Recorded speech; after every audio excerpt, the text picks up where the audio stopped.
All right, I wanted to explain lenses a little more to you and what they can do in terms of not just allowing you just to zoom in or whatever. And I think that this page does a really nice job. Let me make sure that you can see. There's a glare. Let me see if I can move the glare. Maybe I can move this over like this and lower it. There we go. Okay. So what's really neat is this page has a little bit of everything on it. You have here a very wide angle, which is kind of cool. And what wide angle does, not only does it like skew, like allow you to get everything in, it skews the perspective a little bit. Whereas everything that's closer to you looks larger and everything else shrinks really fast as you go to the background. And the wider the angle you get, the fisheye lens, that's one of those super wide. And you can even picture like how you're taking an image of a skateboard, how big the skateboard is, and it shrinks really quickly. So this is wide angle. This is also wide angle because I took it at the same time. And what you can see, what's really neat is you can see a comparison here. This is my daughter Luna, and this is her. This is me shooting with, I believe, probably a 50 millimeter. It may be even larger. But when you look at her face here and her face here, she looks a little sillier and cuter in terms of everything's larger and a little more skewed. So if you take like your iPhone is wide angle.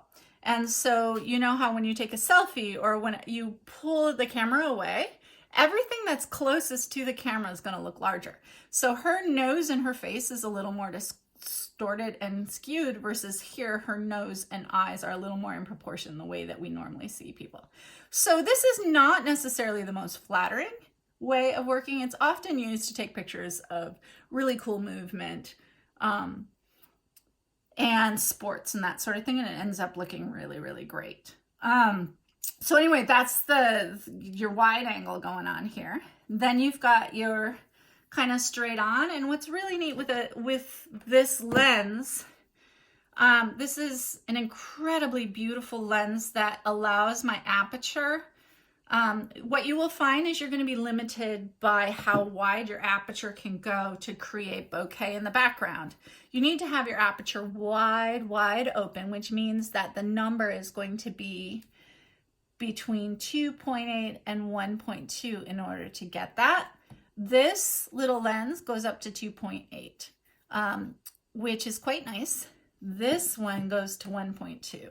The lower you can get that number, the more expensive your glass is going to be. I saved up for this. These lenses, yeah, you can buy one though that will allow this bokeh. It's called a Nifty 50 for a couple $100. You have to save your money. Like I said, I always started, and slowly as I built up my photography business, I set a whole set of goals that every year I bought better glass or invested in this and the next one, and the next one, and the next one. Right now, this tripod, that was a list, and now I own it and use it for that. So anyway, let's turn the page and see what else. Oh, I wanted to show you this too, okay? So you can see this green in front is, I'm probably 50 or 60 feet away from these kiddos. I zoomed in very, very close, and again, you get this beautiful blur happening here, and the blur from what's right in front of me shooting through that, and you get this gorgeous sort of beautiful part that's in focus. And I have some really wonderful imagery of that as we flip through. Again, this is that 50 millimeter with beautiful bokeh.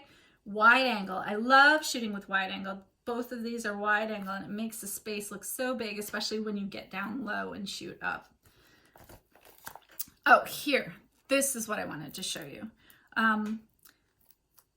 When you shoot with, again, an aperture that is pretty wide, like a 2.8 or a 3, and you have that beautiful long lens, everything, it does the opposite of what wide angle does, in that instead of making things go apart and get smaller much more quickly, it does the opposite. It kind of pushes everything together. So this guy is probably 100 feet away from me, and these woods are probably 40 or 50 feet away from him. And what it does is it does this nice blur in the bouquet in the background, where the imagery is just so crisp. Here is an actual kind of a perfect image. Let me make sure that you can see of him with this beautiful blurred background, the light hitting him. And then I think my favorite one, oh, is it not in here, of my sun-glowed babies? I'll have to post an image of it because I have one where they are framed by the woods and being hit with the light. But I have so many fun images in here. Here's another one that I just absolutely love, and you're gonna laugh because what's fun is, first of all, getting 3 kids to smile at the same time and in focus, with the light hitting perfectly. This is like a once-in-a-lifetime picture right here. And then I've got that beautiful blurred background. That woods is probably 40, 50 feet behind them. And you know what? I look at this, I call this actually the tick picture, because when we went inside after this, they were covered in ticks. It's almost triggering when I look at that. So yeah, there we go. Here's another, I don't know, can you see this? I guess this was back when my kid played soccer, but some really nice stop action that happens there. Oh, this is another thing to show you. So this is, see if I can zoom in close. ASA versus ISO. Nope, I can't. I'll show you that next time. All right, have a wonderful day.